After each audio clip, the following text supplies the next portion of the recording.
Okay, good evening. Thank you for all those who have joined us today. Let's start. I do not want Kirtana and Raghavi to wait. So let's hope this recording reaches the other students. Okay, my name is Haripriya, and some of you here may know me. Uh, I represent ICSD. It's an Institute for Career and Skill Development, a platform for students to plan their studies, higher studies in any country they want to. So we help with the counseling, finding the universities, admissions, visa, and so on, and also other processes with that, like preparing for the tests or learning a language, and so on. So today I have invited two students who have completed their studies in Germany so that we get to know more from their experience and journey.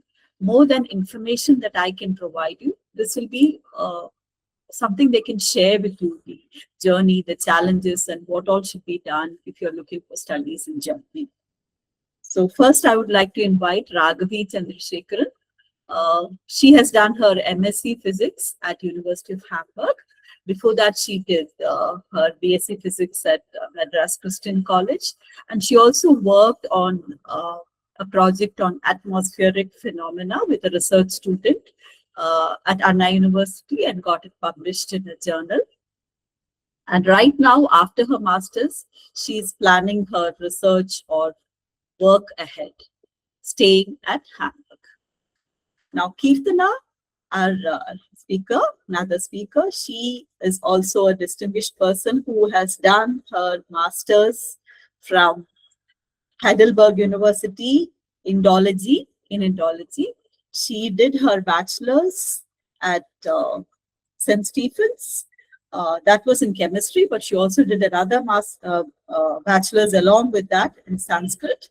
And she is also a person who's very much known in the field of arts and culture, and a Kala Tilakam holder, and who has had a excellent academic record throughout school and college. Right now, she is at the University of Oxford and planning her PhD there, about which she'll talk to you more. I really am happy that you both could join us today.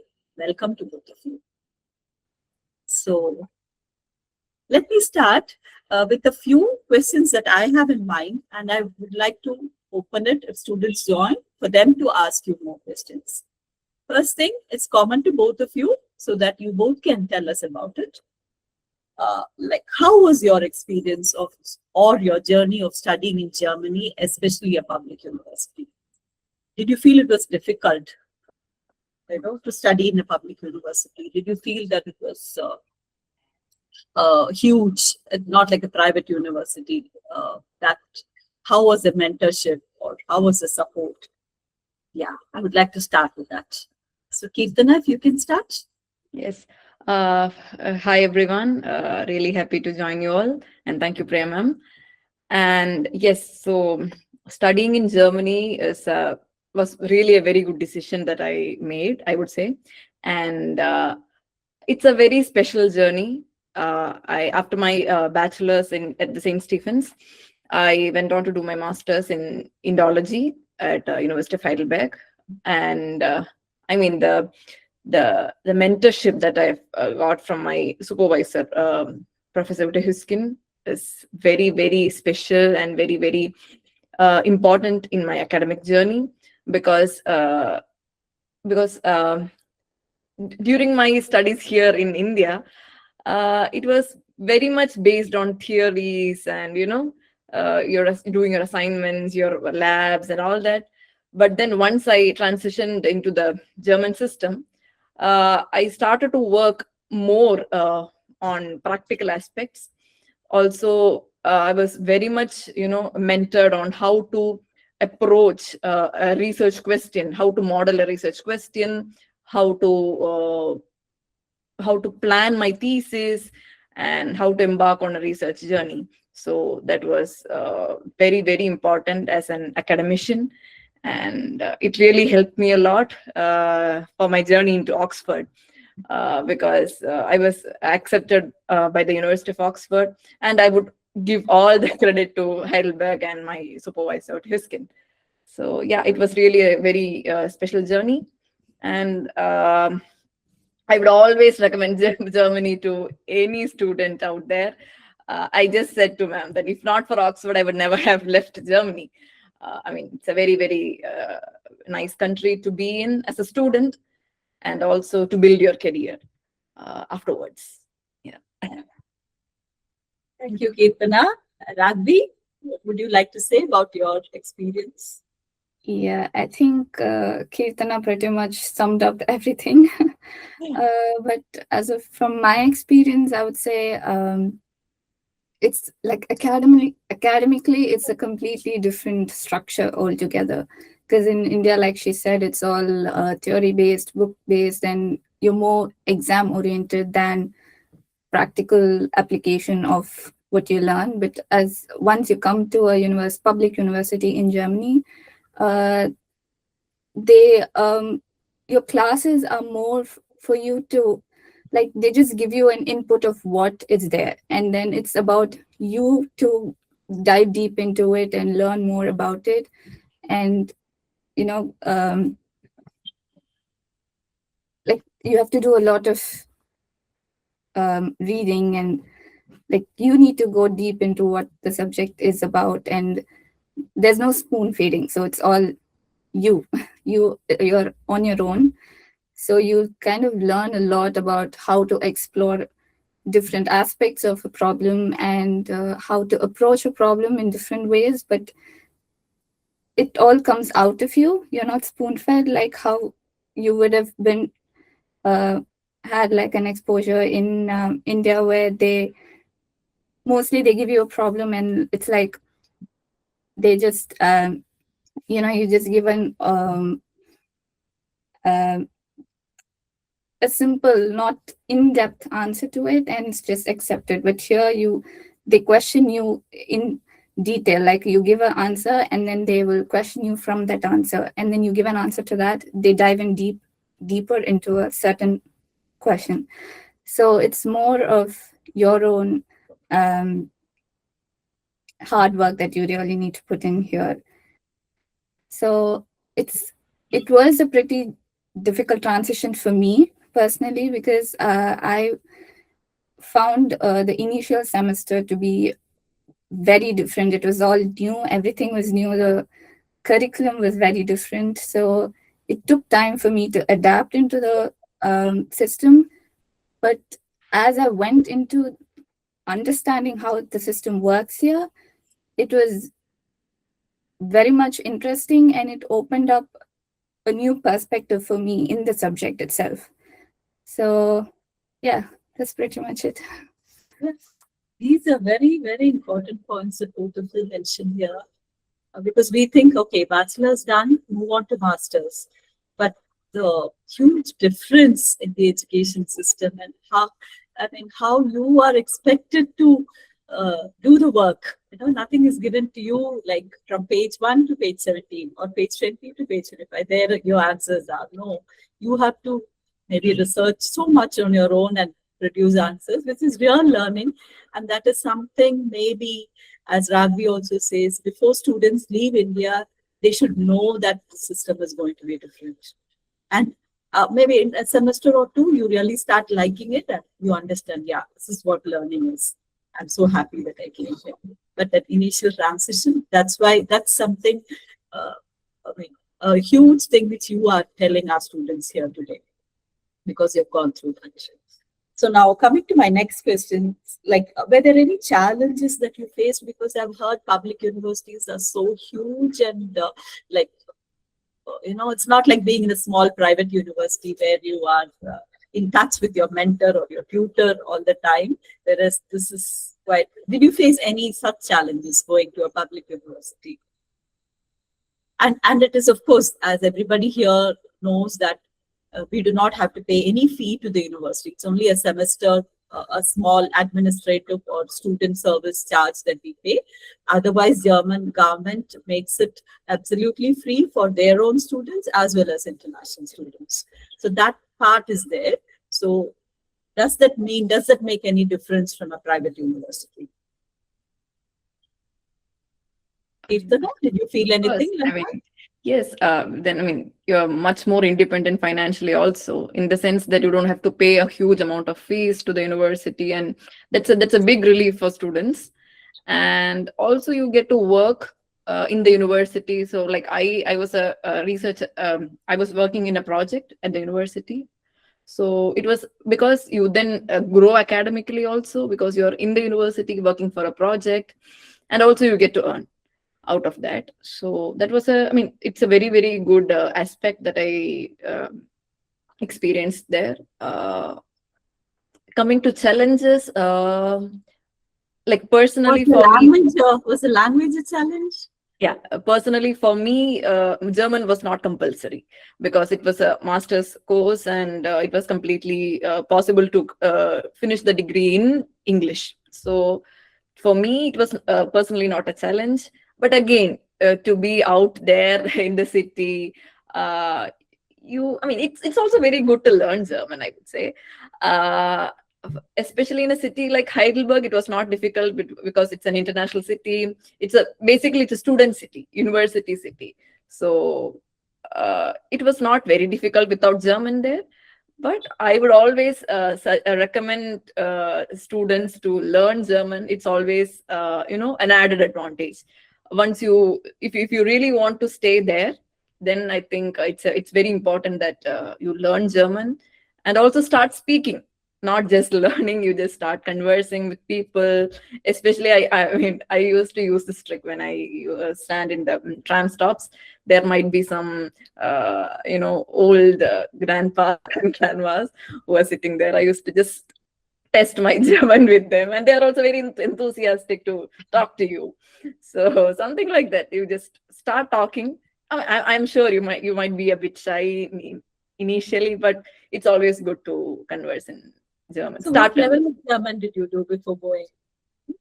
No, before going, I didn't do anything of Okay. German because it was not required for me. But then back at the university, I was offered courses, so I did that. So it was good. Yeah. Yeah, Ragbi, how was your experience with German language? Yeah, I actually learned German like the first level before I came here. So for me, initially, I wouldn't say it was easy to converse with people because A1 is like a very basic level where you can know certain meaning of words and all of that. But it did help me because the moment I stepped into the country, I was able to recognize certain words and signs. So in that way, it was a little helpful. But like Keitana said, I think learning German is very important because it helps you integrate with the people, and like you get to make a lot more friends than otherwise I think you'll just be stuck with international students alone. If you want to make local friends, then I think it's very important that you learn German. And as of challenges, I think academically, I didn't really face any challenges as such, but I had when I initially came here in the first semester, I kind of, like I said earlier, the transition was pretty hard. So, but like, to be very honest, I kind of failed in like two subjects, but then that was a big shock for me because that was not treated very normal in, Indian universities. But here it's something where like it's taken very light. You get other chance, like next four, you get three more attempts to take up your exam and calmly finish up your course and all of that. And financially as well, in public universities, since you don't have extra fees, people usually take their time to complete their masters. You don't have the restriction of completing it only within 2 years, so you can take like maybe 2.5 3 years to complete your masters.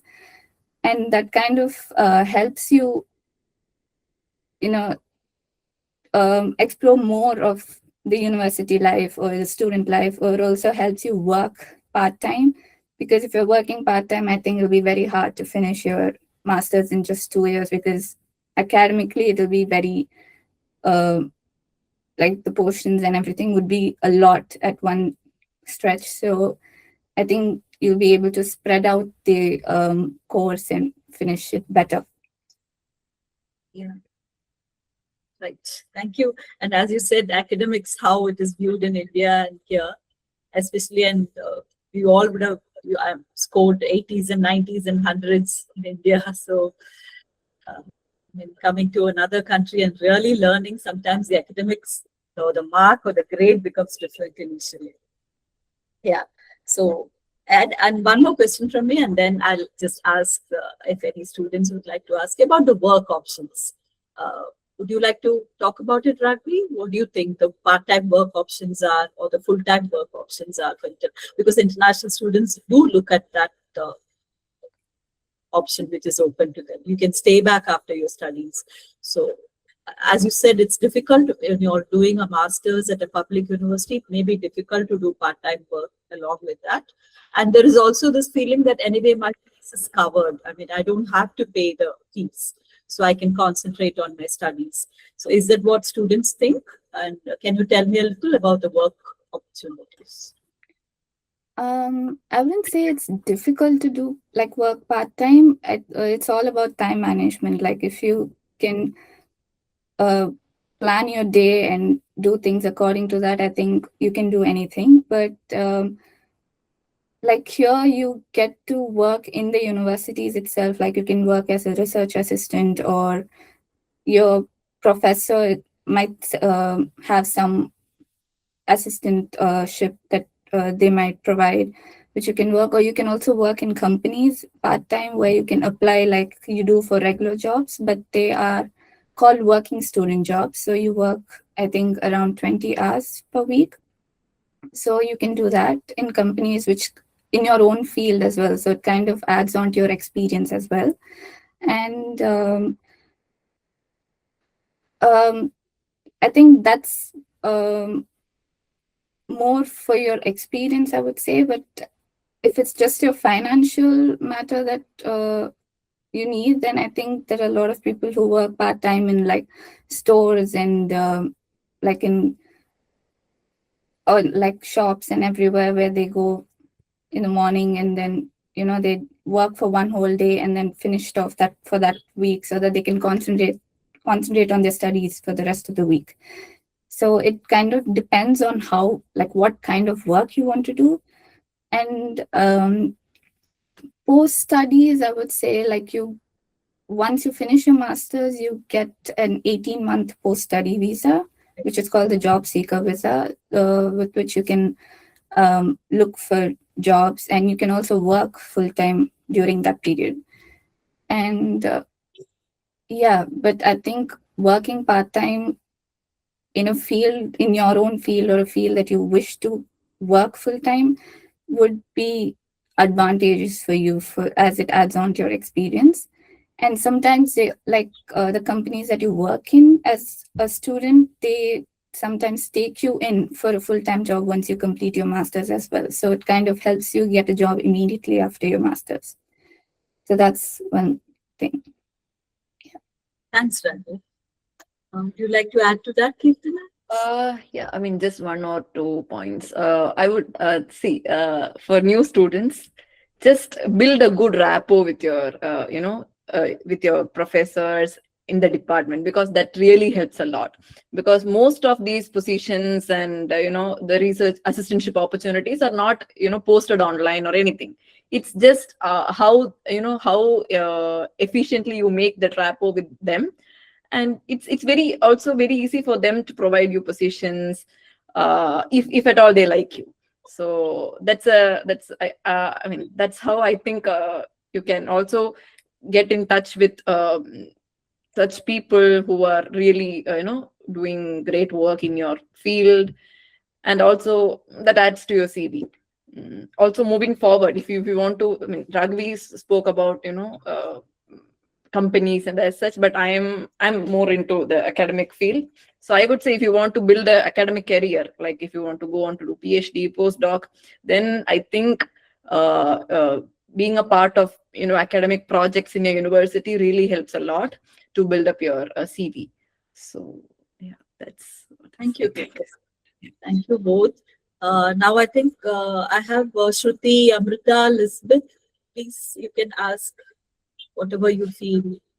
I think this is a great opportunity you have to interact with Kirtana and Ragbi. Elizabeth? Hi. Hi guys. I did note a couple of doubts, if you don't mind. Please. One doubt, do you know much about scholarships and like uh, if we can cover our expenses without scholarships with part-time jobs or like you said, research assistant or teaching assistant, does that help cover like living expenses without a scholarship? It depends. Living expense.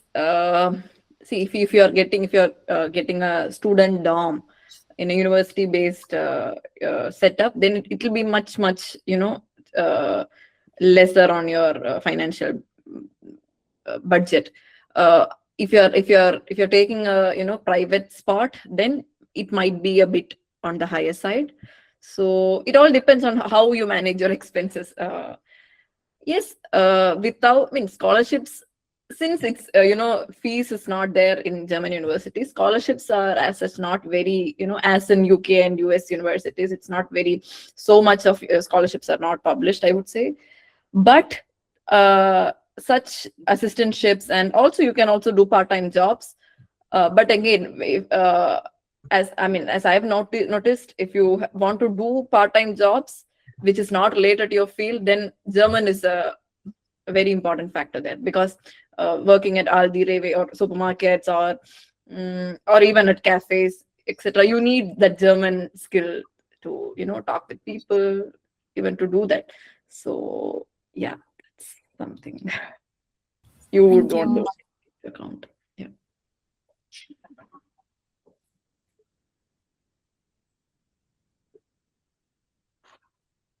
Anything else, Elizabeth?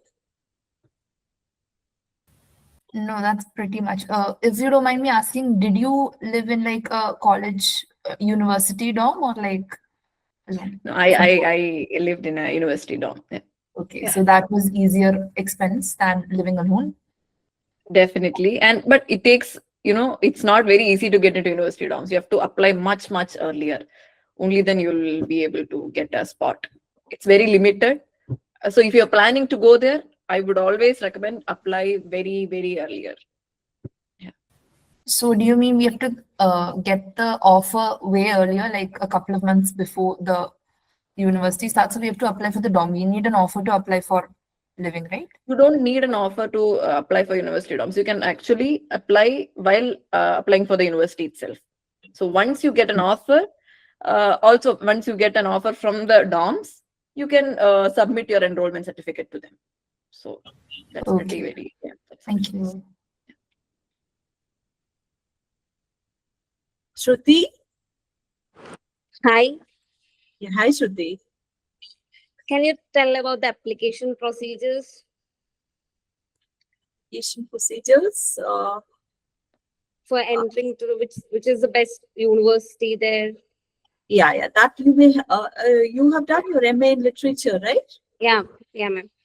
So we have the websites, Shruti, for that to shortlist programs which you would like to take, whether it's related to language or media or communication or whatever. The German Academic Exchange website is there, called DAD. We'll have to go there, shortlist, and see the deadlines. Supposing you want to look for this year, there are programs still open if you have all your certificates, and there are something called APS, where your academics are evaluated by the German education system. So you need that, you need your IELTS. So if all this is there, you can still look at it for this year. There are many programs still open, but we'll have to search through that website. Okay, ma'am. I can Thank you. help you with, yeah, if you're looking for this year. Okay. I would like to add a point. See, this is something that I've learned from my process of all this application. if you want to, whichever university or whichever country it may be, you do your research on your own. You everything is available online, about universities, about how to apply, about scholarships. Everything is, you have at your fingertips. Only thing is you have to, invest your time and effort. That is very, very important, and believe me, that really pays off a lot. Because the application process itself is a beginning, It is a to learning. get transitioned into your university journey. Because I please write your SOP on your own. Please write you build your CV on your own. Don't just depend on, some. I know AI is available, things are there, but still don't become dependent on that. Try writing on your own, and maybe for enhancement you can use all this, AI, and also you can take advice from people. But that process of writing is very important, so do on your own. That's something I want to add. Yeah. Exactly. This is something we tell any student who comes to us to, because if we are clear about what we want, that is very important for us. There will be help. People will help. Yeah. Google will help. Net will help. There will be a lot of things which can help. But I think we had a mentorship session a few days back with Shruti and Kavya about this. Amrita, not sure. Amrita, can you hear Hi me? everyone. Yes, Have I yes. spoken to you before? I'm not sure. No, ma'am. No, ma'am. Okay. This is the first time. Hmm. So my name is Amruta. I completed my post graduation in English from Central University of Gujarat, and now I worked in a publishing company based on at Delhi, like as a research assistant for 1.5 years. So my doubt, like I have a question mainly to Kirtana. So I actually want to be in academics and want to continue like doing a PhD. Uh, but I want to do a master's from Oxford, like through the Commonwealth Scholarship. But I'm not sure whether I'm eligible because it's my second master's then. Uh, so, and I have heard that doing a PhD abroad, it's very difficult, and and even it's competitive in that sense. So, I see the field I'm interested in film studies.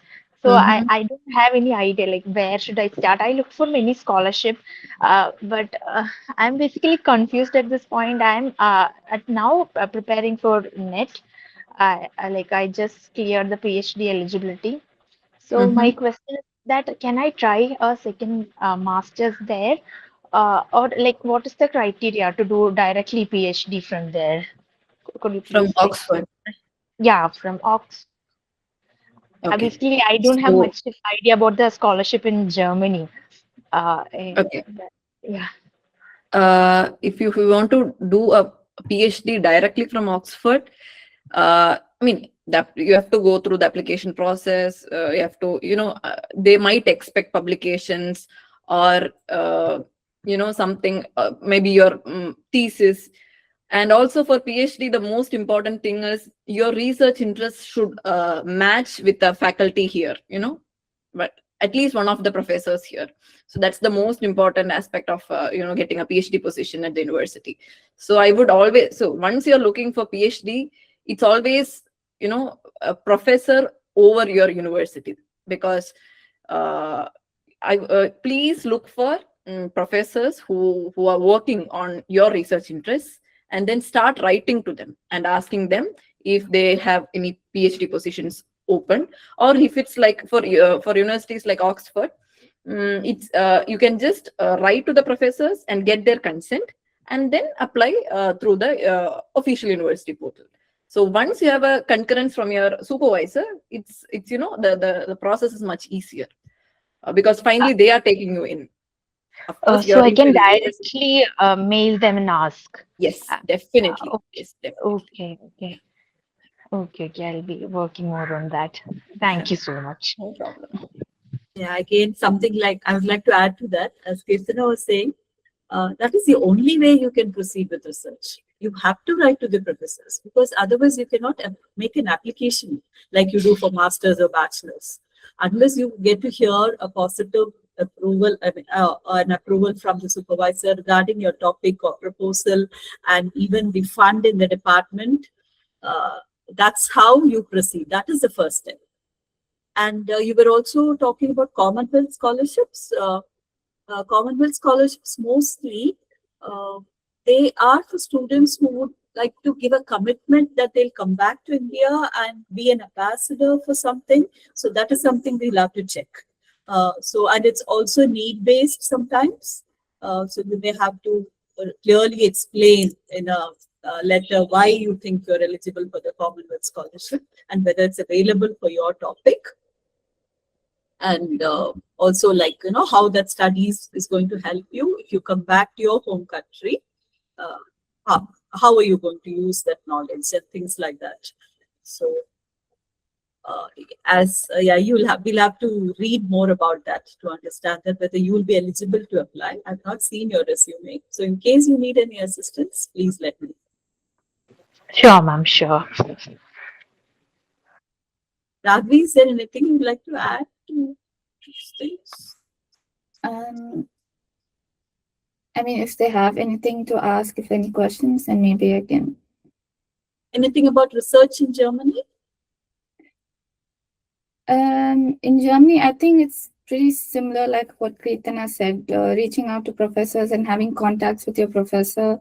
Like even if you're coming for a master's and if like they're planning to do a PhD, I think getting to know about what the professor is really working on would help them decide if that's what they want to do, or if they have an idea of a particular thing. I think they should look into the research topics that's going on in the university or under different professors, and it's pretty much the same as in UK, I guess. Yeah. Almost all the countries, right? Yeah. I mean, is it necessary that you should have a very clear topic before applying, or if it's related, can you still apply?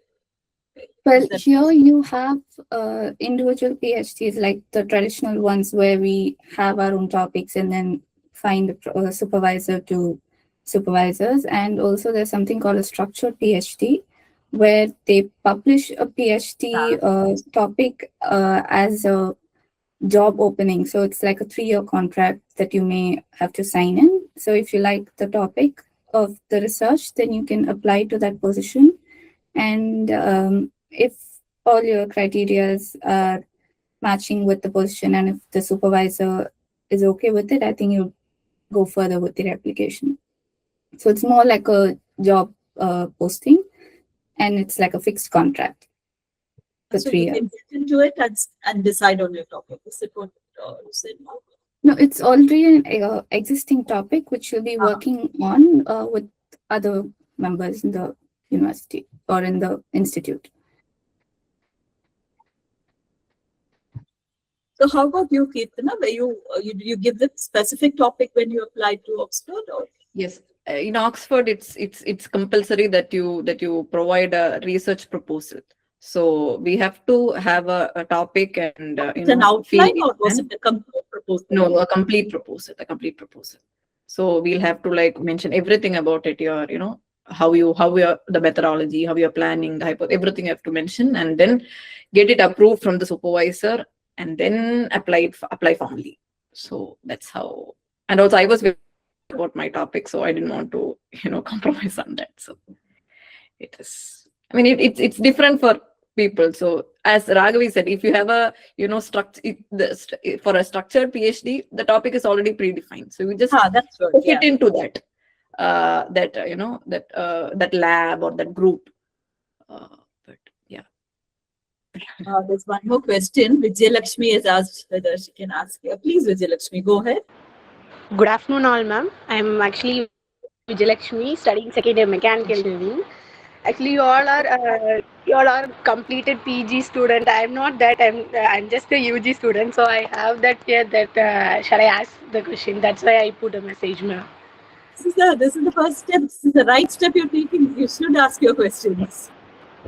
Yeah, okay, ma'am. Thank you, ma'am. Actually, I'm a mechanical student, so that I have the opportunity to study in Germany and as well as work in Germany. Is that right? Yeah. If I go for a PG means if I want to join PG in Germany and study for that means it is CC way or else I have to complete my UG and join in any other companies to work there and then I have to join for PG which is very easy and right decision, ma'am. Actually, I have to do. Actually, I want to know that financial fees structures also. Then only I can go for it, right? Yeah. Is that my question is right? Yeah, I'm sure Adri and Kirtana will be able to help you with that. Yeah. So I think working, you mean working in India before you come to Germany for your masters, or? Work in Germany? Yes, ma'am. Both actually work. I want to work in Germany. Yeah, that's in my mind. But we have to do a PG also, right? That post graduation we have to take in Germany is best, or we have to complete in India itself. It is best. Which is best, ma'am? And what about the fee structures and all?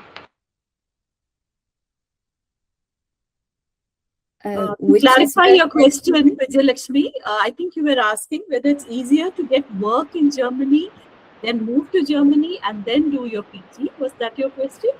Yes, ma'am. Yes, ma'am. I think I have had some friends who have, I don't know, in Bosch in Coimbatore, some of them, they worked in Bosch and then they were, they started working in Germany. So they worked for, I think, 3 or 4 years here in Coimbatore and then they were transferred to Stuttgart. And then after 4 years, they started doing their masters there. So that is also a possibility. If you work for German companies here, they might, take you there and then that might be Yeah. a easy route, but again, it depends. It depends on what you want to do. If you want to do masters continuously after your bachelor's, or if you want to work and then do, it's up to you. Okay. You're telling that both decision is right. Is that, ma'am? Sorry. Both decisions are right. That like that you're telling, ma'am. Yes, it's all up to you what you want to do and how you want to proceed with it. That's it. If you're Yeah. very clear, Vijayalakshmi, like this is what I would like to do with my master's. Now I've done my BTech. I would like to apply for this master's at a very good university in Germany. Please go ahead, apply and do it. But as Kirtana said, supposing you are offered a good job, maybe a campus placement or any other way, if it is a good company and there is a possibility that you can go with the job, that is also there. Yeah. Okay, ma'am. Thank you. And regarding the fees, it was mentioned earlier that public universities do not have any tuition fees. Some of them, I think one or two states charge a very low tuition fee, but mostly it's no tuition fees. Okay, ma'am. And What also about it's in, scholarship? yeah, please. We will get some scholarship for that from that university, right? For that, we have to do any courses or anything like that. If we want to get some scholarship and provide our further education, means we have to do any courses and all, ma'am. No, see, as it was said, you don't need a scholarship for studying because the university does not charge you any fees. There is no tuition fee. So your only expense is the living expenses, for which from India, when we apply, we have to create a blocked account and put money there and all that. So only for the living expenses. For that, if you're able to find some work, that will also be covered. Yeah. Okay. Okay. Thank you, Does ma'am. it answer your question? Hi, ma'am. Yeah, hi Kavya. Hi, ma'am. So I just wanted to ask, what is the ideal timeline for the application procedures, and also which are the strategies we have to consider for the admission procedures? And one more thing about the scholarships, when should we start to apply for the scholarships? And is there any factors that we should consider while applying? Yeah, I think our speakers can give you a clear idea about when you all started the process. I think at least a year ahead you should have started. I think so, right? Yeah. otherwise it doesn't work out because you have a lot of work to do. So Kirtana or Ragni, please.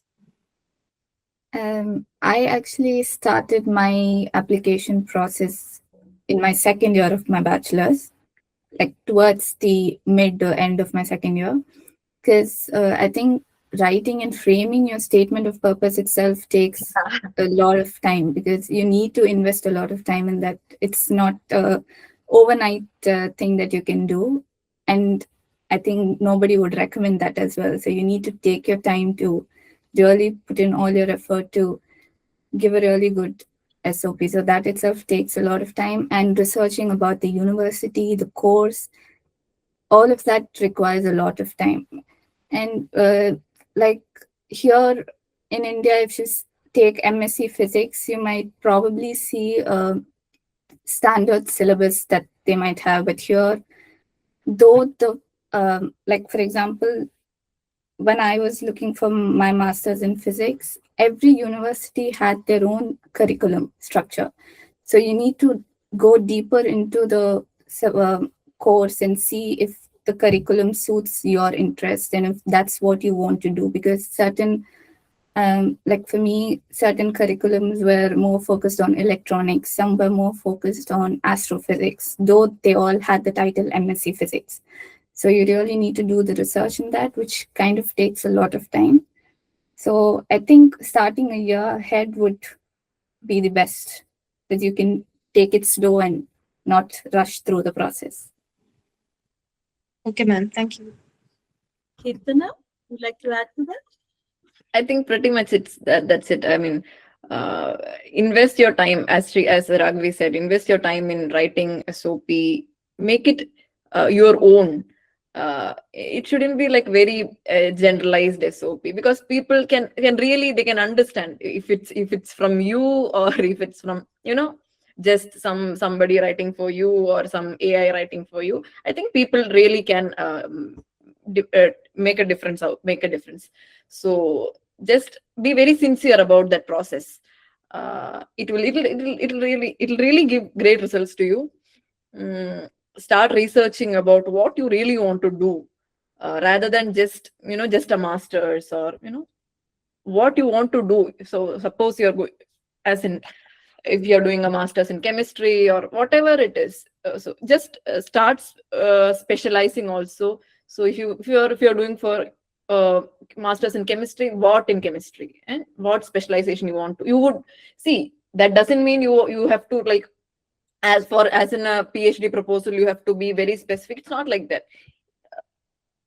Have some research interests, so that while they are giving out offers, or where they are during that selection process, you might stand out.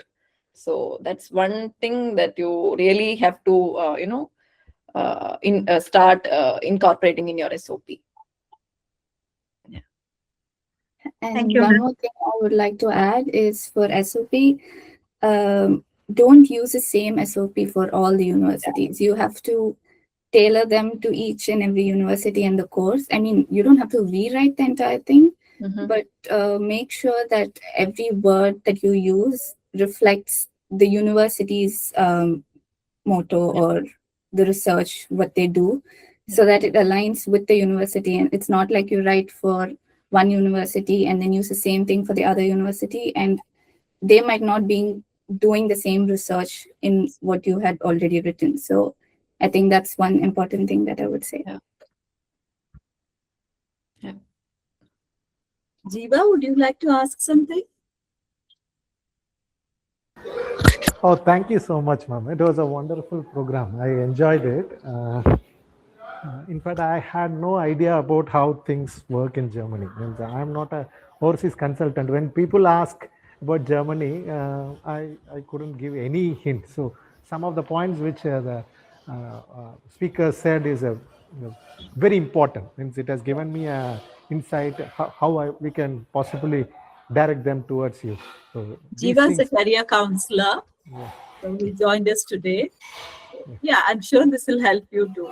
Yes, ma'am. Because when they ask what is the budget required, whether there are opportunities, how to apply, means I usually say the one thing is go towards a overseas consultant. But then I say I am zero knowledgeable about that. So now I have some hint so that I can tell them, okay, these are the requirements. So there is no scholarship required.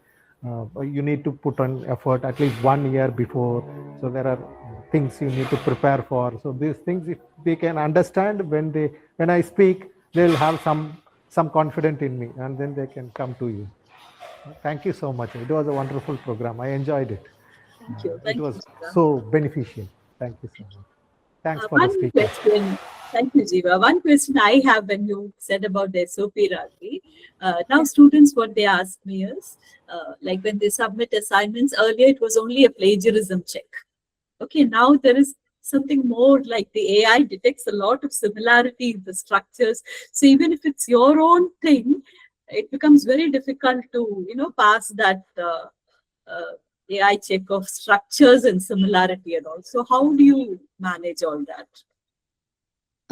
Well, as of the structure, I think SOP follows a very similar structure, like Not the SOP. I'm talking about the assignments you submit to the university. assignments. Okay. I think for assignments, it's more like. Have you faced an issue like that? Sorry? Have you faced an issue where the AI is picking up structures and words similar and says a huge percentage of AI and all that?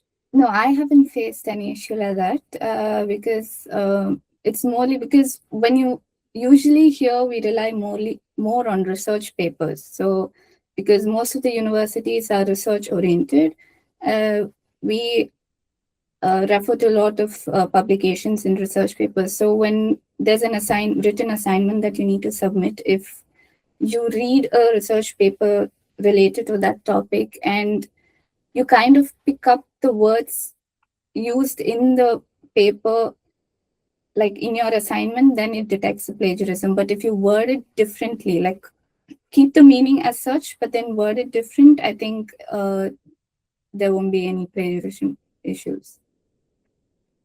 Yeah, and with AI, it is getting a little more difficult now, more than plagiarism check. It's something else. They're detecting the similarity of structures and all. But if you write it in a conversational style, it doesn't detect much. But once you start structuring, students feel there are issues. Mm-hmm. Okay, I Amrita think, is also agreeing with me. She too has issues like that. Okay. Kirtana, have you faced recently? I'm talking about the recent days, not even a few months earlier. again, I think here comes the importance of positionality, the I. So you are doing the research. So when you do, if you really position yourself as the researcher and you bring in that unique element of yours in your papers or term papers or assignments, whatever it is, I don't think then this is a problem, because this thing of positionality, I think AI cannot replace. So that is very important. How you position yourself as a researcher while you are writing your term papers or assignments or any articles for that matter. That's it. Excuse me, can I add something to this? Yeah, please. What Priya ma'am said, I recently faced the same issue. So I was working for a freelance project writing team, and I basically write assignments for students abroad. So that is what we do. So I got an assignment to write a critical essay or something like that about Coleridge, the Rime of Ancient Mariner, something like that, or a poem. But many things what I wrote was from my like what I have studied. So even then I got AI detection. I haven't used anything as such. Maybe I have read many of the many I checked many websites before itself, not while I was writing, and I wrote it from memory. I polished it. Those portions were showing the words especially. So I have faced this, and this like 3-4 weeks before. So it was not showing that like it's just completely written by me. It's like AI written. I was very shocked, to be frank. Any other questions?